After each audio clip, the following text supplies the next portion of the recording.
सात संगत जी युग प्रवर्तक बाबा गुरबचन सिंह जी का संक्षिप्त जीवन वृत्तांत। आशा करता हूँ माता जी की कृपा से आप सभी स्वस्थ हो गए। सात संगत जी 10 दिसंबर 1930 जन्म पश्चिम पाकिस्तान के जिला पेशावर में बाबा अवतार सिंह जी एवं माता बुधवंती के घर हुआ। सात संगत जी 22 अप्रैल 1947 विवाह कुलवंत कौर जी निरंकारी राजमाता के साथ हुआ। सात संगत जी 13 दिसंबर 1962 सदगुरु के रूप में हमारे सामने प्रकट हुए। सात संगत जी 17 जुलाई से 18 जुलाई 1965 पहली मसूरी कॉन्फ्रेंस, जिसमें देश भर के निरंकारी प्रचारकों प्रबंधकों ने प्रबंध प्रचार और भवन निर्माण संबंधी कई महत्वपूर्ण निर्णय लिए। प्रबंध की दृष्टि से सारे देश को कुछ जोनों में बांटा गया। जोनल इंचार्ज प्रमुख और मुखी नियुक्त किए गए। निरंकारी मिशन के इतिहास में यह अपनी तरह की पहली कॉन्फ्रेंस थी।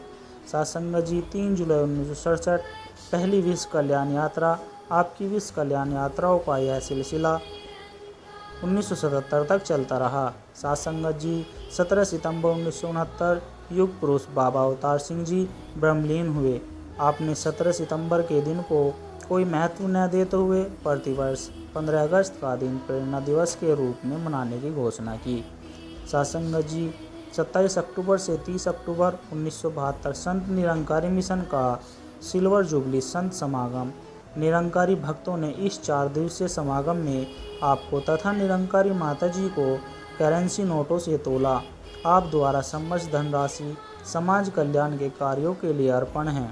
सात संगत जी 14 मई से 16 मई 1973 दूसरी मसूरी कॉन्फ्रेंस, जिसमें देश भर के लगभग 500 प्रतिनिधियों ने भाग लिया, नशाखोरी तथा दहेज के प्रदर्शन जैसी सामाजिक बुराइयों के विरुद्ध निर्णय लिए गए।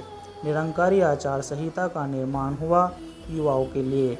सात संगत जी जनवरी 1975 लोकप्रिय कॉलेज सोहाना का प्रबंध मंडल ने संभाला। आजकल यह कॉलेज निरंकारी बाबा गुरबचन सिंह जी मेमोरियल कॉलेज के नाम से जाना जाता है। सात संगत जी 26 अप्रैल 1975 लुधियाना कॉन्फ्रेंस, जिसमें पंजाब, हरियाणा, हिमाचल प्रदेश तथा जम्मू कश्मीर के निरंकारी प्रचारकों प्रबंधकों ने भाग लेकर प्रचार और प्रबंध संबंधी निर्णय लिए। सात संगत जी 13 अप्रैल 1978 अमृतसर के निरंकारी मानव एकता सम्मेलन पर सशस्त्र कट्टरपंथियों द्वारा हमला किया गया, जिसके परिणाम स्वरूप 18 महापुरुषों की मृत्यु हुई।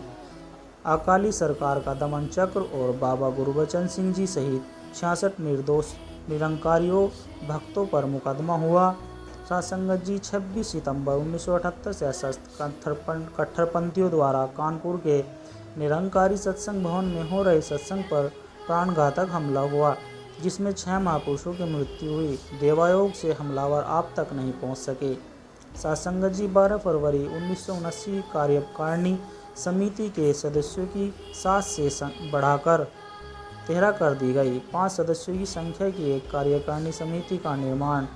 प्रदेशों के लिए पारदर्शी समितियों का गठन। सात संगत जी 15 अक्टूबर 1979 इस दिवस को सभी ब्रह्मलीन संतों के जीवन से प्रेरणा लेने के लिए मुक्ति दिवस के रूप में मनाने की घोषणा की।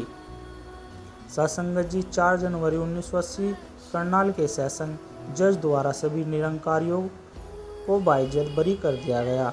सात संगत जी 14 जनवरी 1980 प्रतिवर्ष जनवरी माह में संतोख सरोवर पर आयोजित होने वाले समागम को आगे से दूसरे सप्ताह में किसी भी छुट्टी वाले दिन भक्ति दिवस के रूप में मनाने की घोषणा की।